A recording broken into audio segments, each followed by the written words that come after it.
بسم اللہ الرحمن الرحیم نحمده ونصلی علی رسولہ الکریم اما بعد بسم اللہ الرحمن الرحیم۔ عزیز طلبہ، آج ہم کنز الدقائق حصہ دوم سبق نمبر 229 شروع کر رہے ہیں۔ اس سبق میں ہم کتاب المعزون سے متعلق پڑھیں گے۔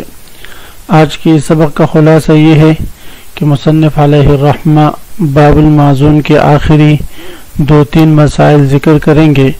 اس کے بعد ہم انشاءاللہ کتاب الغصب ایک نئی کتاب شروع کریں گے، اس کتاب کا خلاصہ بھی انشاءاللہ آج کے سبق میں آپ حضرات کے سامنے پیش کروں گا۔ تو عزیز طلبہ، آتے ہیں کتاب کی طرف۔ سب سے پہلے ہم عبارت پڑھتے ہیں: ومن قدم مصرا وقال انا عبد زید فاشترى وباع عزمه كل شيء من التجارة ولا يباع حتى يحضر سيده فإن حضر وقر بإذنه بيع وإلا لا۔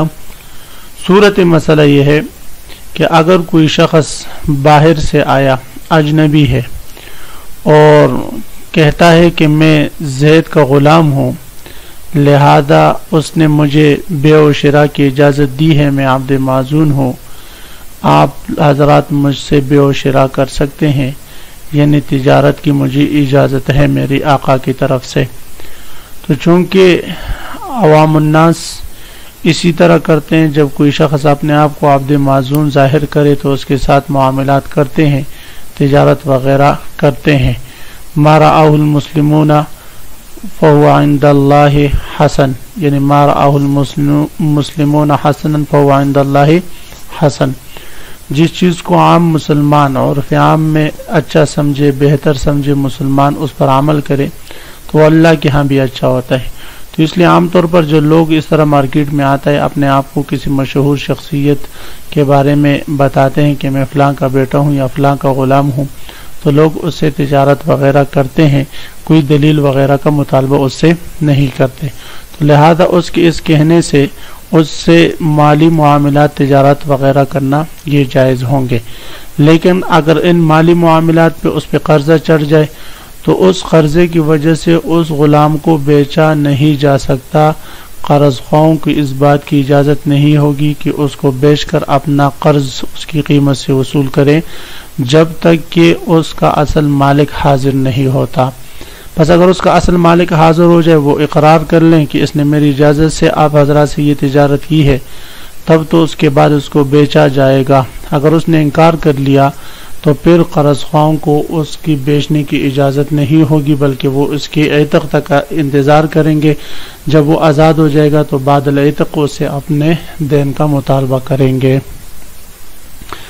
تو فرماتے ومن قدم مصر، کوئی شخص شہر آیا، وقال انا عبد زید، اور کہا میں تو زید کا غلام ہوں، فاشترى وباع، پس اس نے کوئی چیز خریدی یا بیچ دی، یعنی بیع و شراء کرتا رہا۔ لزمہ کل شیء من التجارت، تو اس آنے والے پر ہر وہ چیز لازم ہوگی جو تجارت کے انواع میں سے ہو۔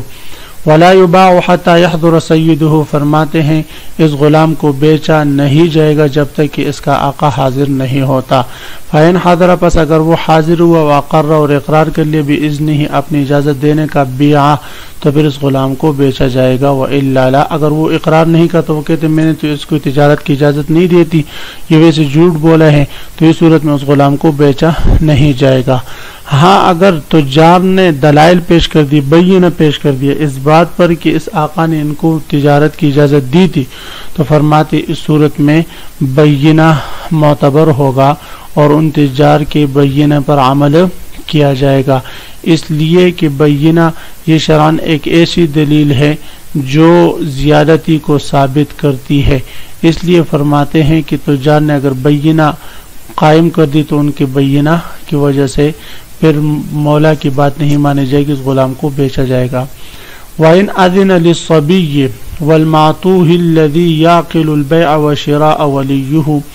صورت مسئلہ یہ ہے کہ اگر صبی جس پر اس کی صبا کی وجہ سے پابندی ہو، بچپنے کی وجہ سے، اسی طرح معطوہ جو اب بیع و شراء کی تمیز نہیں رکھتا، یعنی تجارتی معاملات سے ناواقف ہے، اپنا مال ویسے ہی اڑا لیتا ہے، تو ایسے دو لوگوں کو عام طور پر بیع و شراء کی اجازت نہیں ہوتی، بلکہ ان کی ولی ان کے مال میں مکمل تصرفات کرتے ہیں۔ اگر ولی نے اس صبی کو یا اس ماتو کو اجازت دے دی کہ یہ بیع و شراء کرتا رہے تو فرماتے ہیں یہ دونوں حضرات بیع و شراء میں عبد معزون کی طرح، یعنی ان کے ساتھ تجار کے لیے جائز ہے بیع و شراء کرنا۔ اسی طرح اگر بیع و شراء میں یہ قرض مقروض بن گئے تو اس قرض کا مطالبہ ان کے ولی سے اور یا ان کے مال سے پورا کیا جائے گا۔ تو فرماتے ہیں وَإِنْ أَذِنَ لِلصَّبِيِّ، اگر اجازت دے دی صبی کو، وَالْمَعْتُوهِ اور معتوہ کو، الَّذِي يَعْقِلُ الْبَيْعَ وَالشِّرَاءَ، یعنی ایسا معتوہ اور ایسا صبی جو بیع و شراء کو جانتا ہو، یعنی جو اس بات میں تمیز رکھتا ہو کہ بیع سالب ہوتا ہے اور شراء جالب ہوتا ہے، بیع کسی چیز کو ملکیت سے نکالتا ہے، شراء کسی چیز کو ملکیت میں لاتا ہے۔ ولیہ یہ فاعل ہے اذنہ کا، یعنی ولی نے اس کو ان دونوں کو اجازت دے دی، فہو فی الشراء، تو یہ صبی اور یہ معتوہ شراء میں، والبیع اور بیع میں، کل عبد المعزون، عبد معزون کی طرح ہے، یعنی عبد معزون کے جملہ احکام اس پر لاگو ہوں گے۔ کتاب الغصب، یہ ایک نئی کتاب ہے، کتاب الغصب۔ کتاب الغصب کا لغوی معنی ہے عزیز طلبہ چھیننا، اخذ الشیء، کسی چیز کا لینا، بدون الاجازت المالکی، مالک کی اجازت کے بغیر، یعنی دوسرے سے کوئی چیز لینا اس کی اجازت کے بغیر، اس کی ملکیت میں تصرف کرنا، لغت میں یہ غصب کہلاتا ہے۔ اور غصب چونکہ یہ حرام ہے اور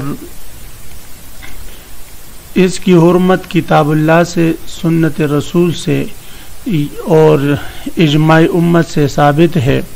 قرآن میں اللہ رب العزت ارشاد فرماتے ہیں لا تأکلوا اموالکم بینکم بالباطل، کہ تم اپنے درمیان اپنے اموال باطل طریقے سے نہ کھاؤ۔ دوسری جگہ فرماتے ان الذین یأکلون اموال الیتامی ظلما انما یأکلون فی بطونہم نارا۔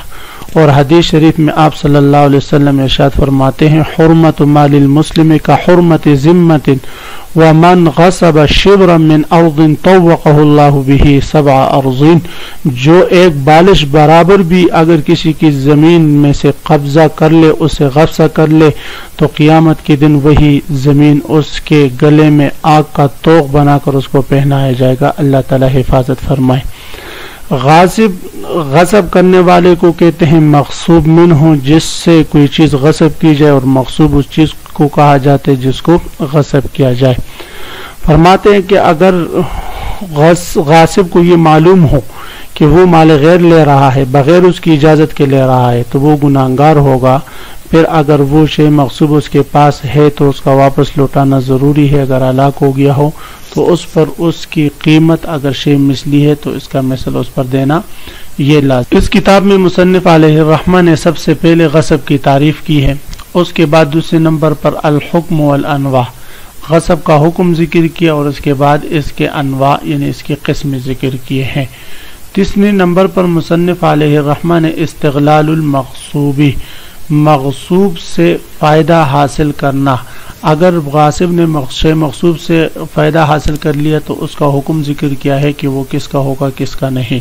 اور چوتھے نمبر پر تغییر الغاصب المغصوبہ، غاصب اگر شے مغصوب میں تبدیلی لائے تو اس کا حکم ہے، کیا حکم ہوگا۔ اور پانچویں نمبر پر پھر مصنف علیہ الرحمہ نے الزیادۃ فی المغصوبی، مغصوبہ چیز میں اگر غاصب زیادتی کر لے تو اس زیادتی کا کیا حکم ہوگا۔ تو یہ 5 ابحاث مصنف علیہ الرحمہ نے اس کتاب الغصب کے مسائل میں ذکر کیے ہیں، اور تمام مسائل ان 5 ابحاث میں بند ہے، منحصر ہے۔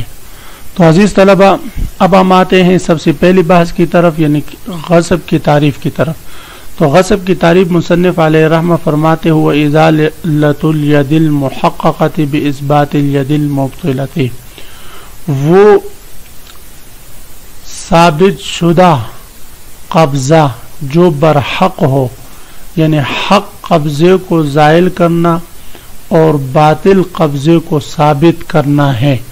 ازالۃ الید المحقۃ باثبات الید المبطلۃ، وہ زائل کرنا ہے حق قبضہ کو باطل قبضے کے اس بات کے ساتھ، باطل قبضے کو ثابت کرنے کے ساتھ۔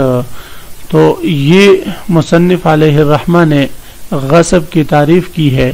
مثلا زید ہے اور زید کی ملکیت میں گاڑی ہے، اب عامر آ کر اس کے ہاتھ سے وہ گاڑی کھینچتا ہے، غصب کرتا ہے اور جا کر خود اس کو چلاتا ہے، تو فرماتے ہیں یہ عامر غاصب ہے اور اس نے ازالت الید المحقت حق قبضے کو زائل کیا ہے، اور باثبات الید المبطلۃ اور مبطلہ اور باطل قبضے کو اس نے ثابت کیا ہے، یعنی باطل قبضے کے اس بات کے ساتھ اس نے حق قبضے کو زائل کیا ہے۔ اس کے اس فعل کو جو ہے کیا کہلاتے بھئی؟